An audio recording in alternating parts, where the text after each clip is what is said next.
Are you someone who grew up without a dad? I mean, a man grew up without a dad. Your dad was absent from your life for one reason or the other. And because of that, you have this rage within you, this frustration, this anger that, it just comes up, anytime. Sometimes you blame it on other family members, right? You are basically acting out without even knowing you're acting out sometimes, right? But it's because that fatherly figure was missing from your life at the very beginning. Hello, my name is Victor Akan, and I would like to welcome you to my Breath of Hope podcast. And, very quickly today, I would like us to start from statistics. Typically, I would try to give Nigerian statistics from Nigeria, but we don't really have facts that we don't have enough supported data for this. So my use case would be from the United States.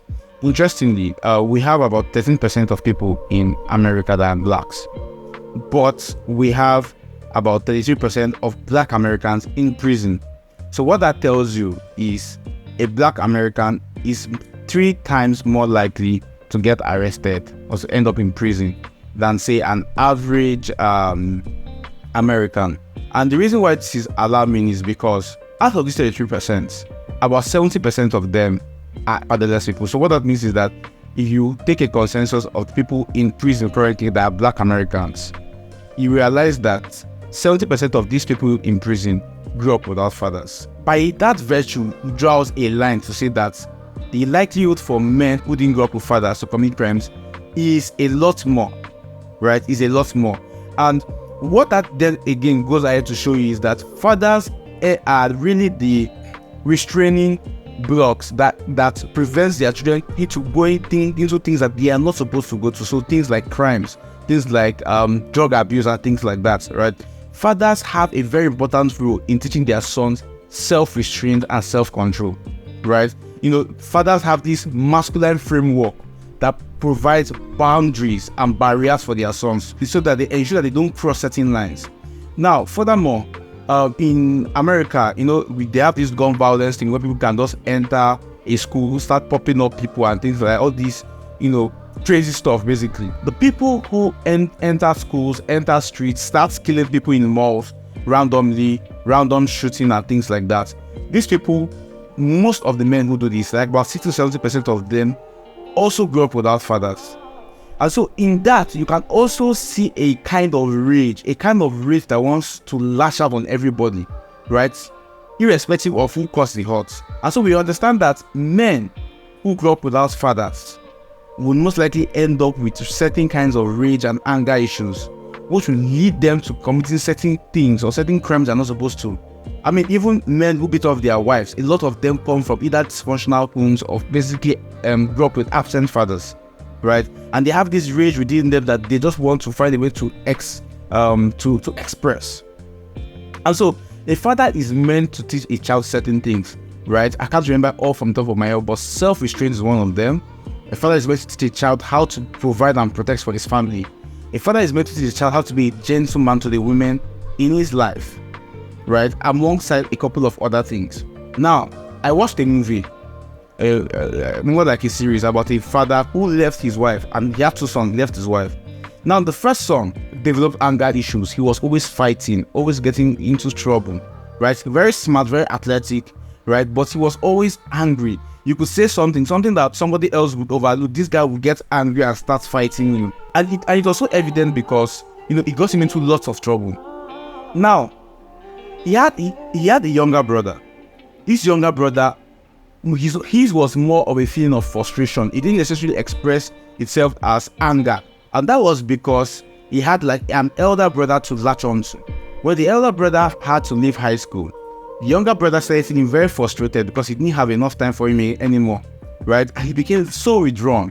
Why? Because he needed a masculine figure, and that masculine figure was taken away, and he started acting in strange ways that nobody could really understand. So people would always be like, Dylan, what's up with you? What's going on with you, right? He became so withdrawn, and of course he turned to certain vices.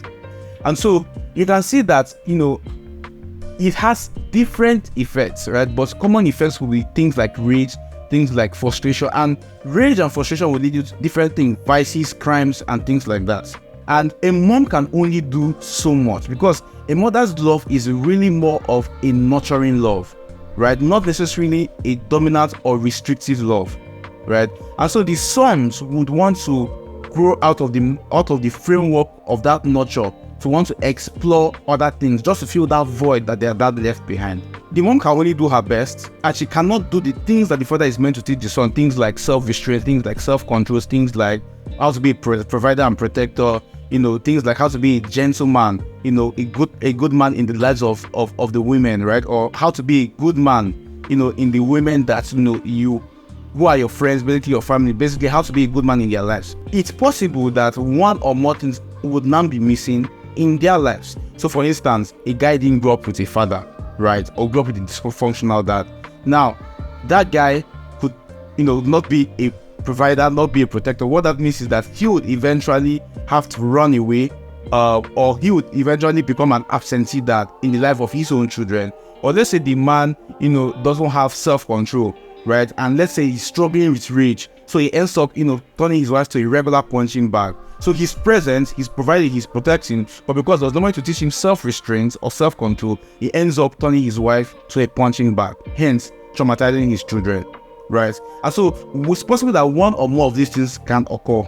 And what you then have is a cycle, a generational cycle that is repeating itself. So this man hates his father for letting him go, but this man becomes a dysfunctional person and ends up traumatizing his own children, who will end up hating him, right? And so you realize that you have a whole cycle in play. And if care is not taken, his own children, if they are not aware, would then go on, have their own children, repeat the cycle. And so you realize that healing is very important. Your healing is very important. The fact that your father wasn't there for you and you're filled with so much anger, so much frustration, does not mean that you have to repeat the same cycle. And you would if you're not aware, if you're not conscious, if you don't understand how this effect has played out in your life. So you must take charge of your life as a man. Ask yourself, how has this affected me? What can I do? And basically the next question is usually, now that I know that I have this problem, how can I ensure that it doesn't affect me, it doesn't affect my wife? Because I want to be the best man to my wife, I want to be the best father to my children. So how can I let go of this baggage that has been put before me? This is what we'll be discussing next week. Thank you so much for staying this far. Have a lovely week. Bye.